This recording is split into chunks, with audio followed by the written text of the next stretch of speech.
ఈ లోకంలో ఆకర్షణీయంగా ఉంటూ సులభతరం అనిపిస్తూ అసత్య వాగ్దానాలు చేసే మార్గాలు కొన్ని ఉన్నాయి.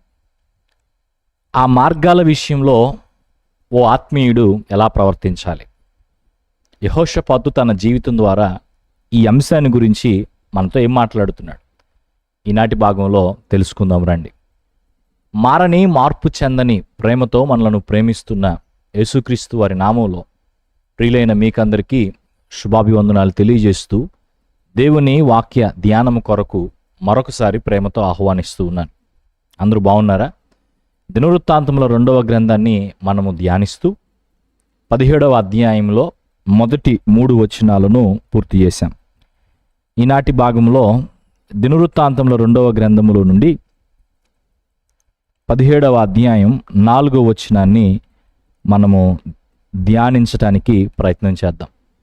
దినవృత్తాంతంలో 2వ గ్రంథం 17వ అధ్యాయం 4వ వచనంలో ఇలా రాయబడింది: బయలుదేవతను ఆశ్రయింపక తన తండ్రి దేవుణ్ణి ఆశ్రయించుచు ఇశ్రాయేలు వారి చర్యలను వెంబడింపక ఆయన ఆజ్ఞలను అనుసరించి నడిచెను.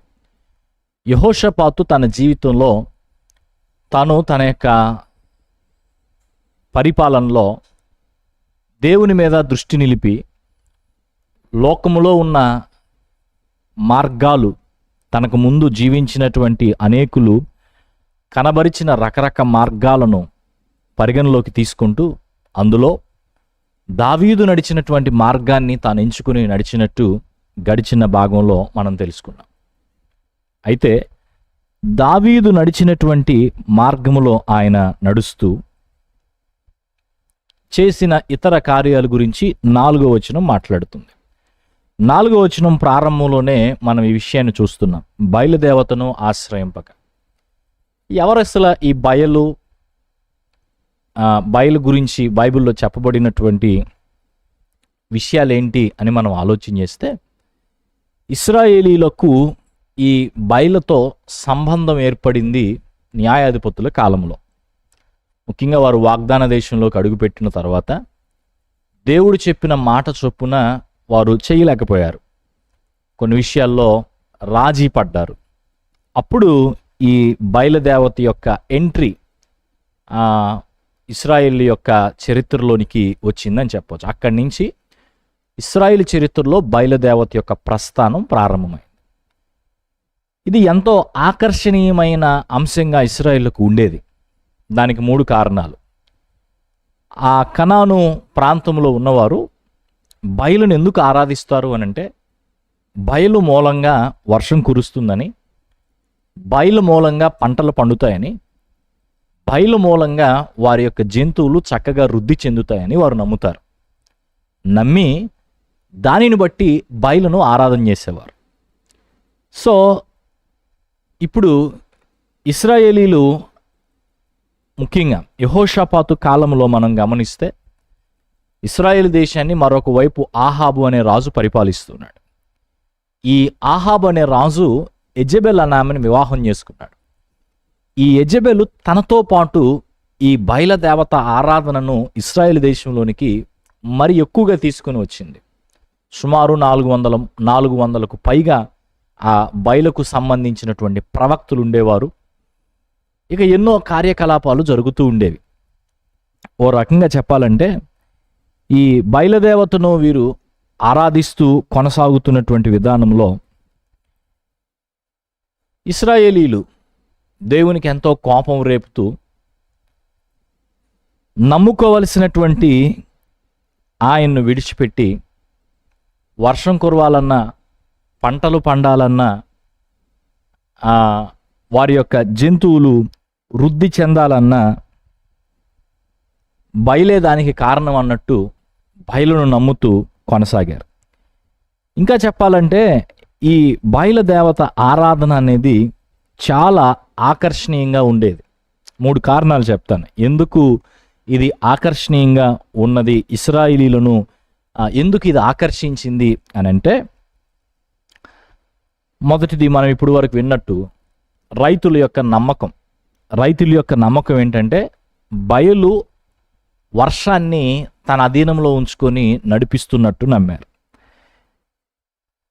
సో ఆకాశము మూసివేయబడ్డప్పుడు, మనుషుల యొక్క పాపాన్ని బట్టి ఆకాశము మూసివేయబడినప్పుడు దేవుడు వర్షము కురిపించకుండా ప్రజలకు తీర్పు తీరుస్తూ వారిని క్రమశిక్షణలోకి తీసుకొచ్చే ప్రయత్నం దేవుడు చేస్తున్నప్పుడు ప్రజలు దేవుని వైపు తిరగటం మాని ఈ బయలు వైపు మొగ్గు చూపటం అనేది జరుగుతూ ఉండేది.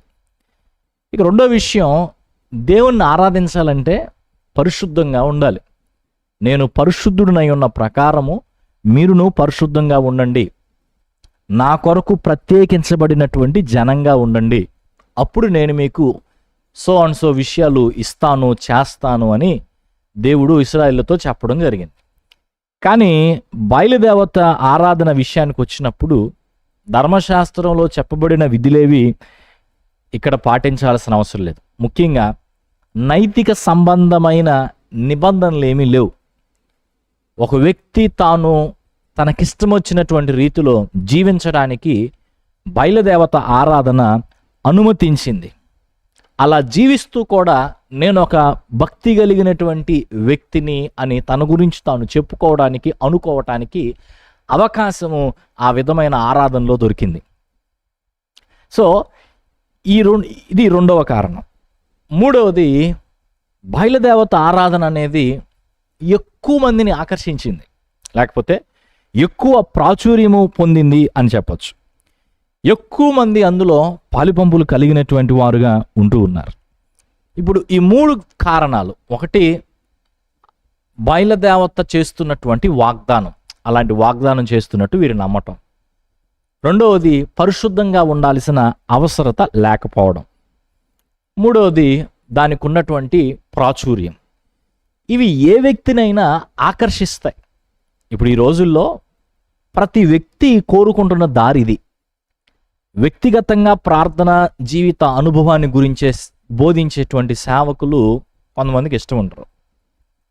ఎందుకంటే అలా దేవునితో వ్యక్తిగతంగా వారి సంబంధాన్ని కట్టాలని ఈ సేవకులు కోరుకుంటున్న విధానం వారికి నచ్చదు. కావాల్సింది అదే జీవితంలో. దానికి బదులుగా ఇంకొక వ్యక్తి మీద ఆధారపడటం, తనకు తాను ప్రార్థన చేసుకోవటం పక్కన పెట్టి ఇంకొక వ్యక్తి మీద ఆధారపడటం సులభంగా ఉంటుంది వాళ్ళకి. భక్తి కలిగి ఉండి, ఆత్మీయంగా ఉండి, దేవుని వాక్యాన్ని పాటిస్తూ, వాక్యానుసారంగా జీవిస్తూ దేవుని దగ్గర నుంచి వచ్చే ఆశీర్వాదాన్ని పొందుకోవటం కష్టం కొంతమంది దృష్టిలో. మరి సులభం ఏంటి? నేనేదో దేవునికి కానుకిస్తే దేవుడు నన్ను దీవించేస్తాడు, లేకపోతే దేవునికి ఇది అది చేస్తే నాకు మేలు జరిగిపోతుంది అనేటువంటి కొన్ని ఆలోచనలతో వారిని వారు నింపేసుకుని ఆ సులభతరమైన దాని వెంట పరిగెడుతున్నారు. సులభతరమైనది మనుషులను ఆకర్షిస్తుంది, కానీ అది అసత్యమైన వాగ్దానాలు చేస్తూ నిత్య నాశనానికి దారితీయటానికి అవకాశాలు ఉన్నాయి. ఈ బయలుదేవత ఆరాధన గురించి కూడా ఇక్కడ మనం ఆలోచన చేస్తే, ఇశ్రాయేలు దేశం అంతా ఆ ఆరాధనలో మునిగి తేలుతూ ఉండగా యెహోషాపాతు దాని వైపు మొగ్గు చూపలేదు. ఆ రీతిగా జీవించటానికి, ఆ ఆరాధనలో భాగం అవటానికి ప్రయత్నం చేయలేదు. ఓ రకంగా చెప్పాలంటే యెహోషాపాతు తన భక్తి గల జీవితంలో ఏమాత్రము రాజీ పడలేదు. ఈరోజు ఈ మాటలు వింటుండగా మనం ఆలోచించుకోవాల్సిన విషయం ఏంటంటే, ఈరోజు మన జీవితంలో కూడా బయలు అని పిలువబడే అంశాలు ఉన్నాయి. బయలు వారికి ఏ విధంగా అభివృద్ధిని వాగ్దానం చేశాడో, బయలును ఆరాధిస్తే అభివృద్ధి కలుగుతుందని వారు నమ్మారో, ఈరోజు మనము ఇది ఉంటే చాలు నా జీవితంలో అభివృద్ధి కలుగుతుందని దాని వెంట పరిగెడుతున్నాం. ఏంటిదది? ధనం. ఆదాయం వెంబడి పరిగెడుతున్నాం, ధనం వెంబడి పరిగెడుతున్నాం. ఓ రకంగా చెప్పాలంటే దేవుని కంటే ఎక్కువగా ధనాన్ని నమ్ముతున్నాం, ప్రేమిస్తున్నాం. మన జీవితంలో అదే బయలు స్థానాన్ని తీసేసుకుంది. రెండవది, ఎవరైతే బయలును ఆరాధిస్తూ ఉంటారో అది ప్రాచుర్యము పొందినటువంటి విధానాన్ని బట్టి ప్రజలందరి చేత అంగీకరించబడే పరిస్థితి. ఒకవేళ భిన్నంగా ఒక వ్యక్తి ఉండటానికి ప్రయత్నం చేస్తే దాని పర్యవసానాలు వేరుగా ఉండేవి. ఈ రోజుల్లో మన జీవితంలో బయలు అనుభవాన్ని కలిగి ఉండటం, బయలు ఆరాధన కలిగి ఉండటం ఏంటో తెలుసా? మనుష్యుల యొక్క అంగీకారం కొరకు ప్రాకులాడటం, మనుష్యుల మెప్పును కోరుకోవడం. సోషల్ మీడియాలో కావచ్చు, మనుషులు కొరకు మనము జీవించేటువంటి పరిస్థితి, మనుషుల యొక్క చప్పట్ల కొరకు, అభినందనల కొరకు జీవించేటువంటి పరిస్థితి, లైక్స్ కోసం, కామెంట్స్ కోసం జీవించేటువంటి పరిస్థితి అని చెప్పాలి. ఇది ఒక రకంగా మన జీవితంలో బయలు. ఇష్టానుసారమైన కార్యాలన్నీ చేయడానికి బయలు అనుమతిస్తూ ఉంది. సంతోషాన్ని కలిగించే అంశాలు, వారిని సురక్షితంగా లేకపోతే సౌకర్యవంతంగా ఉంచుకోగలిగినటువంటి అంశాలు ఏవైతే ఉన్నాయో ఆ అంశాలన్నీ కూడా బయలుదేవత ఆరాధనకు సంబంధించినవే. త్యాగపూరితంగా కష్టతరమైన రీతిలో సాధించడానికి చేసే ఏ ప్రయత్నము మనకు నచ్చట్లేదంటే, సులభతరమైన మార్గాలను ఎంచుకొని ఇష్టానుసారమైన జీవితానికి ప్రేరేపించబడుతూ కొనసాగుతున్నామంటే మన లోపల ఈ బయలు మన జీవితాన్ని రాజ్యమేలుతుందేమో ఆలోచించేయాలి. ఇంకా చెప్పాలంటే ఈ బయలు మన జీవితంలో ఎలా ఉంటుందంటే ఒక రకమైన గర్వాన్ని తీసుకొస్తుంది. దేవుని మీద ఆధారపడకుండా నాకు నేను దీన్ని సవరించుకోగలను, సరిచేసుకోగలను, నడిపించుకోగలను అనేటువంటి మనస్తత్వంతో మనం ముందుకు వెళ్ళే విధంగా చేస్తుంది. యెహోషాపాతు మనకేమి నేర్పుతున్నాడు తెలుసా? యెహోషాపాతు ఆ దేశంలో ఉన్నటువంటి బయలుదేవత ఆరాధన ఎంత విస్తృతంగా జరుగుతున్నా, అంటే తన పక్క రాజ్యంలో ఎంత ప్రాచుర్యంలో ఉన్నా, 100 మంది ప్రవక్తలు దాని కొరకు కేటాయించబడిన దానిని అనుసరించిన వాడుగా ఆయన లేడు. దేవుని మార్గాన్నే తాను ఎంచుకొని నడిచాడు అని చెప్పొచ్చు.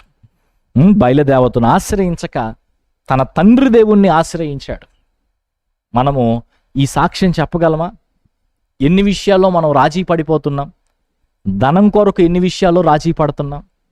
ప్రజల మెప్పు కొరకు ఎన్ని విషయాల్లో రాజీ పడుతున్నాం? గర్వానికి తావిచ్చి దేవుణ్ణి మనం వెంబడించడంలో ఎన్ని విషయాల్లో రాజీ పడుతున్నాం? ఇది మనము ఆలోచించాల్సినటువంటి అంశమై ఉంది. త్యాగపూరితమైన మనస్సు లేకుండా త్యాగం చేయాల్సినటువంటి పరిస్థితులు, కష్టపడాల్సినటువంటి పరిస్థితులు వస్తే ఆ విషయంలో రాజీ పడిపోయి ఇంకోవైపు తిరుగుతున్నటువంటి అనుభవాలు మన జీవితంలో ఉన్నాయా అనేది మనం పరిశీలించుకోవాల్సినటువంటి అంశమైంది. సో యెహోషాపాతు మాత్రం రాజీ పడలేదు. అది ఎంత ఎక్కువగా యెహోషాపాతు మీద ఒత్తిడి తీసుకుని వచ్చి ఉంటుందో, లేదా యెహోషాపాతుకు ఆ అంశము ఎంత ఆకర్షణీయంగా ఉండుంటుందో. వర్షం కురవట్లేదా? దేవుని మీద ఆధారపడాల్సిన అవసరం లేదు, ఇదిగో నీకు ఇంకొక ఆప్షన్ ఉంది అంటూ ఇంకొక ఆప్షన్గా బయలు కనబడుతూ ఉంది. కానీ యెహోషాపాతు ఆ వైపు తన ముఖాన్ని ఎప్పుడూ తిప్పుకోలేదు. రాజీ పడని జీవితం యెహోషాపాతు కలిగి ఉన్నాడు. ప్రలోభాలు ఉండుంటాయి, ఆకర్షణలు ఉండుంటాయి, వాటన్నిటినీ యెహోషాపాతు జయించాడు. మరి దినం దేవుని వాక్యం వింటుండగా మన జీవితంలో మనం ఎలా ఉంటున్నాం? రాజీ పడమని లోకం మనల్ని ఆహ్వానిస్తూ ఉంది, అనేక విషయాల్లో మనల్ని ప్రలోభ పెడుతుంది. అయితే రాజీ పడమని ప్రలోభ పెడుతున్నటువంటి అంశాలను మనం జయిస్తున్నామా? పై చేయి సాధిస్తున్నామా? లేదా అవి మన మీద గెలిచేటట్టుగా అవకాశం ఇస్తున్నామా? రెండో మాట గమనిస్తే ఇక్కడ ఇశ్రాయేలు వారి చర్యలను వెంబడింపక ఆయన ఆజ్ఞలను అనుసరించి నడుచుకొనెను. ఇశ్రాయేలు వారి చర్యలను వెంబడింపక ఆయన ఆజ్ఞలను అనుసరించి నడుచుకొనెను. ఏంటి ఇశ్రాయేలు వారి చర్యలు అనంటే, ఇశ్రాయేలు చర్యలలో ఒకటి ఇప్పుడు వరకు మనం మాట్లాడుకున్నటువంటి ఈ బయలుదేవత ఆరాధన. రెండవది, ఇశ్రాయేలీలు ఆరాధించేటువంటి ఆరాధనలో ఆషేరా ఆరాధన కూడా ఉండేది. ఆషేరా దేవుని ఆరాధించేటువంటి వారు ఉండేవారు. ఇది కూడా కనాను వారు ఆరాధించేటువంటి దేవత అని చెప్పొచ్చు. ఈ ఆషేరా దేవికి వీరు మొక్కుతూ ఆవిడ ద్వారా సంతానం కలుగుతుందని వారు భావించేవారై ఉన్నారు. అందులో కూడా అందులో కూడా బయలు ఆరాధనలో లాగానే నైతికమైన విధానానికి అవకాశం లేకుండా ఇష్టానుసారంగా ప్రవర్తించడానికి, మరి ముఖ్యంగా ఆ ఆరాధనలో భాగంగా ఒక విచ్చలవిడిగా కామ అభిలాషను నెరవేర్చుకోవడానికి అవకాశాలు ఉండేవి. మరి అప్పుడు అది ఆకర్షణీయంగా ఉండటంలో ఆశ్చర్యం ఏమీ లేదు. మూడవది, ఇశ్రాయేలు దేశంలో ఇశ్రాయేలు యొక్క చర్యలలో యెరోబాము కాలము నుండి నిలవబెట్టబడినటువంటి ఆ 2 దూడలు, ఆ ఆరాధన ఒకవైపు కొనసాగుతూనే ఉంది. యెరూషలేముకు వెళ్ళనివ్వకుండా, దేవుణ్ణి ఆరాధించకుండా, నిజ దేవుణ్ణి ఆరాధించకుండా, ఐగుప్తు దేశం నుండి మిమ్మల్ని విడిపించినవి ఇవే అంటూ యెరోబాము నిలబెట్టినటువంటి వాటిని వారు ఆరాధిస్తూ ఉంటూ ఉన్నారు. అంతేకాకుండా ఎత్తైన స్థలాల్లో, ఉన్నత స్థలములను చదువుతాం మనం బైబిల్లో. ఉన్నత స్థలముల్లో జరిగేటువంటి ఆరాధన ఇజ్రాయెల్ దేశంలో, అంటే ఇశ్రాయేల్ రాజ్యంలో ఉంటూ ఉండేది. ఇది దేవుని వాక్యానికి భిన్నమైనటువంటి విధానం. దేవుడు నియమించినటువంటి, ఏర్పాటు చేసిన స్థలములోనే ఇశ్రాయేలులు దేవుణ్ణి ఆరాధించాలని దేవుడు తెలియపరిచాడు. కానీ అది పక్కకెళ్ళిపోయి వారి యొక్క ఆరాధన విధానములో వారు కోరుకున్న చోటెల్లా ఈ విధంగా బలిపీఠాలు ఏర్పాటు చేసుకుంటూ దేవునికి వ్యతిరేకంగా వారు ప్రవర్తిస్తున్నటువంటి వారుగా మారిపోయారు. అంతేకాకుండా ఇశ్రాయేలీ చర్యలలో 5వ విషయం ఏంటి అని అంటే, పిల్లలను వారు ఆరాధిస్తున్నటువంటి ఆ దేవి దేవతలకు బలిగా అర్పించడం, నరబలి అనుకోవచ్చు. వారి పిల్లలను బలిగా అర్పించేటువంటి వారుగా ఉంటూ ఉన్నారు. ఇంకా మంత్ర ప్రయోగాలు కొన్ని, ఇలాంటివన్నీ. సో ఇవన్నీ ఇశ్రాయేల్లో జరుగుతున్నాయి. కానీ యెహోషాపాతు సంపాదించుకున్న సాక్ష్యం ఏంటి? ఇశ్రాయేలు వారి చర్యలను అనుసరించి నడుచుకొనకుండా దేవుని ఆజ్ఞలు ఏమైతే ఉన్నాయో వాటి ప్రకారంగా యెహోషాపాతు తన జీవితాన్ని కొనసాగింపజేసుకున్నాడు. ఇశ్రాయేలు వారి చర్యలను దేవుని నిబంధనను మీరేవిగా ఉన్నాయి. ఇశ్రాయేలు వారి చర్యలు సాంప్రదాయంగా వారందరికీ అంగీకార యోగ్యంగా అనిపించినవి, కానీ దేవునికి అవి అంగీకార యోగ్యముగా అనిపించలేదు. సో ఇశ్రాయేలు వారి చర్యలు తనకు ఆకర్షణీయంగా అనిపించిన వాటి వైపు ఆయన మొగ్గు చూపలేదు. తాను ఏ విధంగా అయితే నిర్ణయం తీసుకున్నాడో దానికి తగ్గట్టుగా దావీదు నడిచినట్టుగా భక్తి విధానంలో నడుస్తూ దేవుని ఆజ్ఞలను అనుసరించి నడుచుకున్నవాడుగా ఉన్నాడు. నిజంగా మన జీవితంలో దేవుణ్ణి ప్రేమించడం అంటే ఆయన ఆజ్ఞలను అనుసరించి నడుచుకోవడమే. ఇలా చేయడం వల్ల ఏం జరిగిందో తెలుసా? ఇప్పుడు ఇశ్రాయేలు దేశంలో ఇన్ని రకాలు ఉన్నాయి. బయలుదేవత ఆరాధన, ఆషేరా దేవత ఆరాధన, దూడలను ఆరాధించడం, ఆ తర్వాత ఉన్నత స్థలములలో ఆరాధన, పిల్లలను ఆ అగ్నిగుండం దాటించడం, దేవతలకు బలిగా ఇవ్వటం, ఇవన్నీ జరుగుతూ ఉండేవి. దాన్ని బట్టి ఏం జరిగింది? ఆహాబు అనే ఈ రాజు కాలంలో ఒకవైపు యెహోషాపాతు యూదా రాజ్యాన్ని పరిపాలిస్తూ ఉంటే, మరొక వైపు ఇశ్రాయేల్ రాజ్యాన్ని ఈ ఆహాబు అనే ఆయన పరిపాలన చేస్తూ ఉన్నాడు. ఇవన్నీ ఆ వైపు జరుగుతున్నాయి. ఆ వైపు జరుగుతూ ఉంటే అక్కడ ఏం జరిగిందో తెలుసా? అక్కడ కరువు ఏర్పడింది, వర్షం కురవని పరిస్థితులు వచ్చాయి. మరి యూదా రాజ్యంలో యెహోషాపాతు రాజు అయి ఉండగా యెహోషాపాతు ఏ విధంగా తన రాజ్యాన్ని నడిపించాడంటే, కేవలము యెహోవా దేవుని మాత్రమే ఆరాధించడానికి తాను నిర్ణయం తీసుకున్నాడు. ఉన్నత స్థలములలో ఆరాధన కంటే యెరూషలేములోనే దేవుడు నియమించినటువంటి దేవాలయములోనే ఆరాధన జరుగుతూ ఉండేది. దేవుని వాక్యాన్ని లేవీలు బోధించుటకు ఏర్పాటు చేయబడ్డారు. రాబోయే ధ్యానాల్లో దీని గురించి మనం విస్తృతంగా మాట్లాడుకుందాం. దీన్ని బట్టి ఏం జరిగిందంటే, ఆ యూదా రాజ్యము సమాధానంతో నింపబడింది. దేవుడు దాన్ని అభివృద్ధిలోకి తీసుకొచ్చాడు. ఈ మాటలు వింటున్న ప్రియ సహోదరి సహోదరుడా, నీ జీవితంలో ఉన్నటువంటి సమస్యను బట్టి కావచ్చు, లేదా కోరుకుంటున్న అభివృద్ధిని బట్టి కావచ్చు, ఏ వైపు చూస్తున్నావు? షార్ట్ కట్స్ ఏమన్నా వెతుకుతున్నావా? యేసయ్యలో తప్ప ఇంకొక చోట ఎక్కడైనా దొరుకుతుందని పరిగెడుతున్నావా? యేసయ్య చెప్పినటువంటి విధానంలో కాకుండా సులభతరమైన రీతిలో దాన్ని నేను సాధించుకోగలిగిన విధానం ఏదైనా ఉందని ఆలోచిస్తున్నావా? నిజంగా సులభతరముగా సాధించుకోవచ్చు అని చెప్పే మార్గాలు చాలా ఉన్నాయి, కానీ ఆ మార్గాలన్నీ సత్యమైనవో కావో, ఆ మార్గాలలో వెళ్ళటము ద్వారా కలిగే ఫలితాలేంటో మనము వాటిని అనుభవిస్తున్నటువంటి వారి ద్వారా తెలుసుకోవచ్చు. చాలా కాలంగా అందులో ఉండి వాటిని అనుసరిస్తూ కూడా సరైనటువంటి మేలు పొందలేనటువంటి పరిస్థితిలో అందులో భాగస్థులుగా ఉన్నవారు ఉన్న సంగతి మనం గమనించాలి. అసత్యమైనటువంటి వాగ్దానాలు చేయడం, దేవుడు నెరవేర్చలేని వాగ్దానం ఎప్పుడు చేయడు. ఆయన యందు విశ్వాసం ఉంచినటువంటి వారి యొక్క నిరీక్షణ, తన కొరకు కనిపెట్టుకునే వారి నిరీక్షణను ఆయన ఏమాత్రము వమ్ము చేయడు. చావైనా బ్రతుకైనా కష్టమైన నష్టమైన ప్రభువునే ఆనుకొని ఆయనను వెంబడించేటువంటి వారికి ఆయన ఎల్లప్పుడూ ప్రత్యేకంగా వారిని నడిపించేటువంటి వాడై ఉన్నాడు. ఎన్నో షార్ట్కట్లు మనల్ని ఆహ్వానిస్తాయి, సులభతరమైన మార్గాలుగా ఉండి మనల్ని పిలుస్తూ ఉంటాయి. అయితే వాటన్నిటి మధ్య మనము వాటన్నిటిని దాటుకుంటూ దేవుని వైపు చూడాలి. దేవుని మార్గంలో ముందుకు వెళ్ళటానికి తీర్మానం చేసుకోవాలి. ఆకర్షణలకు లొంగిపోకుండా, లోకముతో రాజీ పడకుండా దేవుడు ఏర్పాటు చేసినటువంటి విధానంలోనే మన జీవితాన్ని కొనసాగించుకోవటానికి మనము ప్రయత్నం చేయాలి. పరిస్థితుల ప్రభావం చేత మనము జయింపబడకూడదు.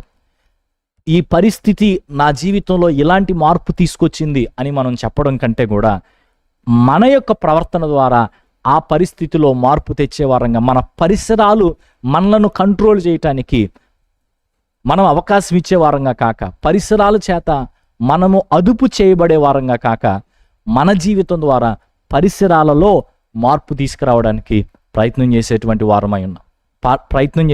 వారంగా మనం ఉండాలి. ఇవి మాట్లాడుకున్నంత సులభం కాకపోయినా అసాధ్యమైతే కాదు. మనకు ముందు జీవించినటువంటి వారు దేవుని కొరకు రోషము కలిగి ప్రత్యేకంగా ఎలా జీవించి మాదిరి చూపించారో, ఈరోజు కూడా మనము ప్రభు కొరకు నిలబడి అలా జీవించడానికి ప్రయత్నం చేస్తే చక్కగా దేవుడు మన పక్షమై తన కార్యాలు జరిగించేవాడై ఉంటాడు. యెహోషాపాతు ఈ రీతిగా తన యొక్క జీవితంలో అడుగులు వేస్తున్నందుకు దేవుడు యెహోషాపాతును ఎలా నడిపించాడనేది రాబోయే భాగంలో తెలుసుకుందాం.